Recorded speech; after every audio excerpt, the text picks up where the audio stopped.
Lord of properties में आपका स्वागत है। आज मैं आपको लेके आया हूँ गौर सिटी सेंटर पे। गौर सिटी सेंटर जो नोएडा एक्सटेंशन का सबसे पहला कमर्शियल बिल्डिंग है। आप अगर वहां देख सकते हैं, वहां पे ये जो चौक है इसको गौर चौक कहते हैं। गौर चौक के जस्ट बाद ये पहला अपार्टमेंट कमर्शियल इन्होंने बनाया है। इसमें बहुत सारे लोगों ने दुकान खरीदा है, इसमें आपको लोगों ने स्वीट भी खरीदा है। तो आज हम यही जानना चाहेंगे कि यहाँ पर जो इन्वेस्टमेंट है वो क्या सही इन्वेस्टमेंट है कि नहीं है। जिन लोगों ने खरीद रखा है शॉप, उन लोगों को क्या कोई मुनाफा हो रहा है कि नहीं हो रहा, या ये सिर्फ हवाबाजी है। तो आइए आज मैं आपको घुमाता हूँ गौर सिटी सेंटर के कॉम्प्लेक्स में। यहाँ लॉबी में हम लोग आ चुके हैं। ये लॉबी आपको देखिए कितना खूबसूरत है, और ऊपर देखिए ऊपर कितना अच्छा इन्होंने डिजाइन बना रखा है। जो सनलाइट है वो सारा यहाँ पे बहुत अच्छे से आ रहा है। तो इन्होंने जो भी आर्किटेक्चर यूज कर रखा है, काफी एडवांस आर्किटेक्चर यूज कर रखा है, और इन्होंने चीजें काफी अच्छी कर रखी है। इसकी जितनी भी ब्यूटी आप देख सकते हैं, यहाँ पे आराम से नीचे आइए पास थोड़ा हमारे यहाँ नीचे आराम से आप लोग बैठ सकते हैं, गप्पे लगा सकते हैं। अलग अलग शॉप्स है यहाँ पे जहाँ पे चीजें हो सकती है। तो काफी अच्छा लॉबी मुझे लगा है। पर्सनल लेवल पे इसकी डिजाइन बहुत अच्छी लगी है। पेंट वगैरह इन्होंने पता नहीं क्यों नहीं कर रहे हैं। पैसा तो बहुत कमाती है गौर, पर मेंटेनेंस पे लगता है थोड़ी पीछे रह रही है। पर अगर यहाँ पे अच्छे से अगर इसे मेंटेन किया जाए, जैसे आपको जो डीएलएफ मॉल्स होते हैं, तो ये भी बहुत ही अच्छा प्रॉपर्टी है। और लोकेशन इसका बहुत प्यारा है, क्योंकि मेरा भी एक बहुत ब्यूटीफुल एक्सपीरियंस आता है। हम लोग अलग अलग प्रॉपर्टीज में जाते हैं और मजे लेते हैं। लोगों को क्या है, वो हमें बहुत इज्जत देते हैं और हम उनकी ही मार के जाते हैं बाद में। तो आइए, अगर आप यहाँ पे देखिएगा तो ये कंप्लीट इन्होंने एक इमेज बनाने की कोशिश कर रखी है। मुझे लगता है मेंटेनेंस इसका थोड़ा और बेटर हो सकता था, क्योंकि जिस तरीके से इन्होंने डिजाइन बनाया है, ये आज के 21st सेंचुरी के हिसाब से जो आजकल 2024 है उसके लिए थोड़ा आउटडेटेड मुझे लग रहा है। वो बहुत ज्यादा फील नहीं आ रहा है, कंजेस्टेड आ रहा है। पर सबके व्यूज अलग हो सकते हैं, आपके व्यूज भी अलग हो सकते हैं। तो अब मैं आपको मॉल का बैक साइड दिखा रहा हूँ। तो आइए थोड़ा जल्दी जल्दी। तो ये जो पूरा एरिया है, ये पार्किंग का एरिया है। ये कॉमन पार्किंग है आपको जो हमारा मॉल है उसका भी, जो कि गौर सिटी मॉल है, और ये जो कॉम्प्लेक्स है इसका भी। मैंने भी अपनी गाड़ी यही पार्क करी है। काफी अच्छा पार्किंग है, मल्टी लेवल पार्किंग है। इसके अलावा अगर आप देखिएगा तो यहाँ से भी एग्जिट है।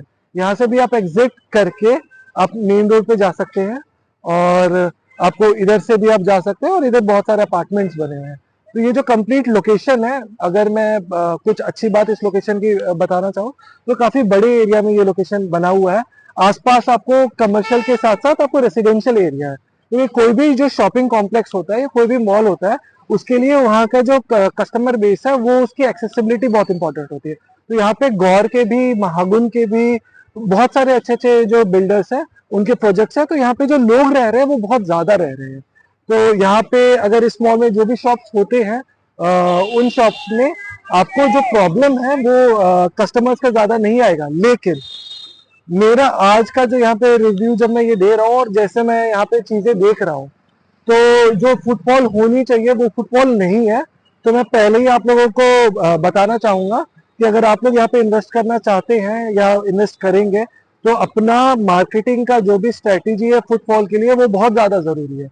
क्योंकि जो नॉर्मल मार्केट सेक्टर 75 के हो गए, सेक्टर 18 के हो गए, वहां के मार्केट में फुटफॉल बहुत ज्यादा है। पर ये गौर सिटी का जो आपको कॉम्प्लेक्स है, यहाँ पे मुझे पर्सनली उतना फुटफॉल दिखा नहीं। शाम के टाइम पे हो सकता है फुटफॉल हो, और हम लोग शाम के टाइम पे भी आके आपको एक बार यहाँ का फुटबॉल जरूर दिखाएंगे। तो अब मैं आपको यहाँ का जो स्टूडियो अपार्टमेंट है वो दिखाने वाला हूँ। यहाँ पे बेसिकली जो 17th फ्लोर है, जो टॉप के फ्लोर है, वहाँ पे इंडिविजुअल स्टूडियो अपार्टमेंट बन रखा है, और आप यहाँ पे भी इन्वेस्ट कर सकते हैं।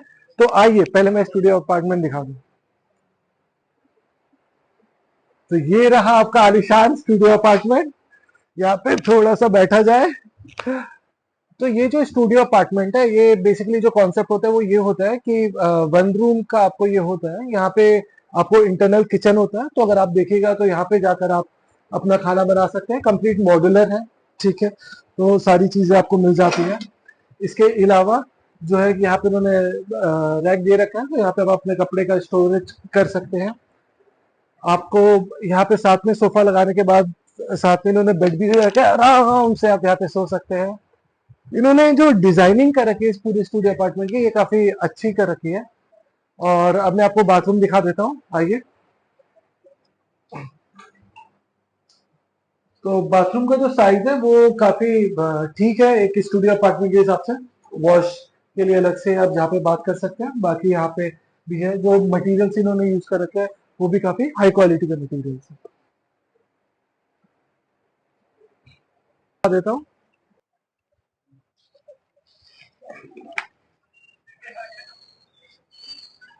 तो ये यहाँ बालकनी है, बालकनी का जो स्पेस है वो भी मुझे काफी अच्छा लगा है, काफी बड़ा बालकनी है पर्सनली यूज करने के लिए। और यहाँ से आप बहुत अच्छा व्यू देख सकते हैं, शाम में आराम से आप यहाँ पे गद्दे वद्दे लगाकर आराम से बैठ सकते हैं, अपने दोस्तों के साथ एंजॉय कर सकते हैं। तो ये सारी ये जितनी भी बिल्डिंग्स है, ये सारी हाई राइज बिल्डिंग्स आपको दिख रही होगी, ये सारे डिफरेंट अपार्टमेंट्स अलग अलग बिल्डर्स के। ये सामने आप जो रोड देख रहे हैं, एक बार ये रोड देखें, ये रोड सीधा आपको एनएच के पे जा रहा है। तो जो आपको नेशनल हाईवे है वहां के लिए जा रहा है। ये वापस अगर दूसरी की तरफ आप देखिएगा तो दूसरी तरफ ये आपको ग्रेटर नोएडा के लिए जा रहा है। सामने आपको नोएडा सेक्टर 62, 63, 64 है। तो ये लोकेशन बहुत अच्छा है, पेट्रोल पंप आपको पास में है और एक काफी अच्छी लग्जूरियस लाइफ। अगर स्टूडियो की बात करें तो यहाँ पे आप रहकर। और अब आगे हम वीडियो के उस एरिया में जो बहुत बोरिंग होता है मेरे लिए, पर जरूरी भी है क्योंकि वरना कोई लोग मुझे बुलाएगा नहीं। आज हमारे साथ जो हमारी गेस्ट है Shubhi, she is a real estate consultant. और शुभी से हम जानेंगे कि एग्जैक्टली ये जो गौर सिटी सेंटर का कॉम्प्लेक्स है, इसकी टेक्निकलिटीज क्या है, एडवांटेज क्या है, लोगों को अगर इन्वेस्ट करना है तो क्यों करना चाहिए, फ्यूचर पर्सपेक्टिव क्या है। तो शुभी, सबसे पहले हमारे जो भी व्यूअर्स हैं आप उन्हें प्लीज वेलकम के लिए बोलिए। सेंटर की बात करूं तो ये पूरा प्रोजेक्ट हमारा 5 एकड़ की लैंड में है, जिसमें मेरे पास retail shop, office space and आपके स्टूडियो अपार्टमेंट है। अगर मैं सिर्फ फ्यूचरिस्टिक की बात करूं तो इसमें हमारे पास आने वाले मेट्रो स्टेशन है, जिसका अंडरपास अभी हमारा हो चुका है।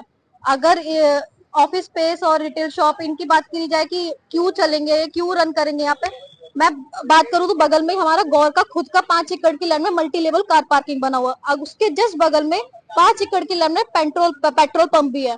अगर इसके पास ही हमारे 5 एकड़ की लैंड में उनका खुद का स्कूल है गौर का। 5 एकड़ की लैंड में गौर सिटी मॉल भी है। नियर बाय रेजिडेंशियल की भी बात करें तो गौर के भी खुद गौर सिटी 1 है, 7th एवेन्यू है, गौर सिटी 2 है, जिसमें रेजिडेंशियल पार्ट भी बहुत ज्यादा है। तो फिर जितने भी लोगों ने यहाँ पे अभी तक प्रॉपर्टी ली है, क्योंकि मेरे हिसाब से 5-7 साल से तो ज्यादा हो गया इस प्रॉपर्टी को, तो अभी के टाइम पे आपके हिसाब से उनका सिचुएशन क्या है? क्या उनको आरओआई मिल पा रही है? यहाँ पे उतने लोग हैं जो कि वो शॉप्स को रेंट पे लेने के लिए तैयार है? तो थोड़ा हमें उसके बारे में भी आप बताइए। देखो, अगर मैं आरओआई की बात करूं तो वो भी बहुत हम लोग स्कीम के साथ देते, जैसे कि अभी इससे पहले हमारी कोड 24 स्कीम चल रही थी, जिसमें बहुत ही कार पार्किंग भी फ्री थी, मेंटेनेंस भी फ्री था, बहुत सारी चीजें क्लाइंट्स के लिए बहुत बेनिफिट्स था। सेम हम लोग अभी हम लोग समर ऑफ 24 एक और स्कीम लेकर आए थे, जिसमें भी क्लाइंट्स के लिए बहुत सारी बेनिफिट थे।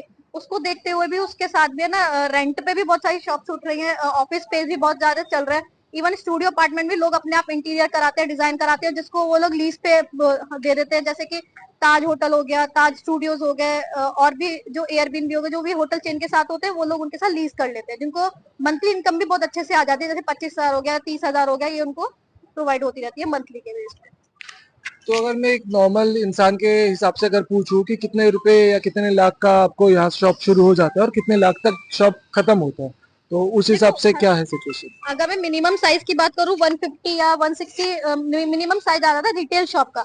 अगर इससे हाई जाते 500 स्क्वायर फीट हो गया, 600 हो गया, तो ये मिनिमम जाता रहेगा 30 लाख से लेके फिर उसकी एंड पॉइंट में 1 CR 2 CR इतना हो जाएगा। जितना भी रिक्वायरमेंट होती है क्लाइंट्स की, वो हम फुलफिल करके देते हैं, जितना भी उनको स्क्वायर फीट या जितना भी उनको स्पेस चाहिए होता है। ठीक है, आपसे बात करके बहुत अच्छा लगा शुभी। और आई होप कि ये जो प्रॉपर्टी है वहाँ पे जितने भी लोग अगर इन्वेस्टमेंट करने की कोशिश करेंगे तो हम लोग ट्राई करेंगे आपको उनसे कनेक्ट करने के लिए।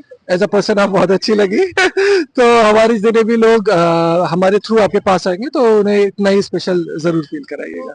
ठीक है, थैंक। अब बारी आ चुकी है ये जो प्रॉपर्टी है गौर सिटी सेंटर, इसका फाइनल रिव्यू देने का। तो मैं आपको बताता हूँ कि कुछ अच्छी बातें जो मुझे लगी, उसमें से सबसे पहली अच्छी बात है कि इसका जो लोकेशन है वो बहुत ही प्राइम है। मतलब नोएडा एक्सटेंशन, जिसको ग्रेटर नोएडा वेस्ट भी कहा जाता है, ये एक बहुत ही उभरता शहर है दिल्ली एनसीआर में। और यहाँ का जो सबसे प्राइम लोकेशन हो सकता है, उस लोकेशन पे ये प्रॉपर्टी बनी हुई है। दूसरी जो मुझे बहुत अच्छी बात लगी इस पूरी प्रॉपर्टी की, कि बहुत स्पेशियस है, बहुत अच्छी फैसिलिटी है, पार्किंग की भी बहुत अच्छी फैसिलिटी है, ओपन एरियाज भी है, चारों तरफ से आपको जो कस्टमर्स है वो इस प्रॉपर्टी में आ सकते हैं। कुछ नेगेटिव बातें जो मैं आपको बताना चाहूंगा, वो पहला जो मुझे लगा कि मेंटेनेंस की बहुत ही ज्यादा जरूरत है। पास में ही गौर मॉल है जहाँ का मेंटेनेंस बहुत अच्छे से कर रखा है, पर ये जो गौर सिटी सेंटर कॉम्प्लेक्स उन्होंने बनाया है, यहाँ का मेंटेनेंस बहुत ही बेकार है। दूसरा जो मुझे एक नेगेटिव एस्पेक्ट लगा इस प्रॉपर्टी का, कि जो फुटफॉल होना चाहिए, क्योंकि मैं गौर मॉल में भी गया हूँ, वहां पे बहुत ही अच्छा फुटफॉल है, पर गौर सिटी सेंटर में वो फुटफॉल आ नहीं पा रहा है। मे बी बहुत बड़े ब्रांड से आ नहीं आ पाए या शॉप बहुत सारे नहीं हो पाए, पर हाँ फुटफॉल का यहाँ पे इशू है। अब अगर मैं फाइनल नंबर देने की बात करूं, मेरी जो टीम है, मैं, अरुण और हेमंत, हमने एक साथ बैठ के डिसाइड किया और हम इस प्रॉपर्टी को 10 में से देते हैं 6 नंबर। यहाँ पे आप जरूर इन्वेस्ट कर सकते हैं, पर जब आप इन्वेस्ट कीजिएगा तो उसमें आपको आरओआई क्या चाहिए, क्या आपको उससे एडवांटेजेस चाहिए, उसके बारे में अच्छे से सोचिएगा, अच्छे से जानिएगा और तभी यहाँ पे इन्वेस्ट कीजिएगा। ये वीडियो देखने के लिए बहुत बहुत शुक्रिया। आप इस वीडियो को और हमारे चैनल को जरूर लाइक और सब्सक्राइब कीजिए। Thank you so much.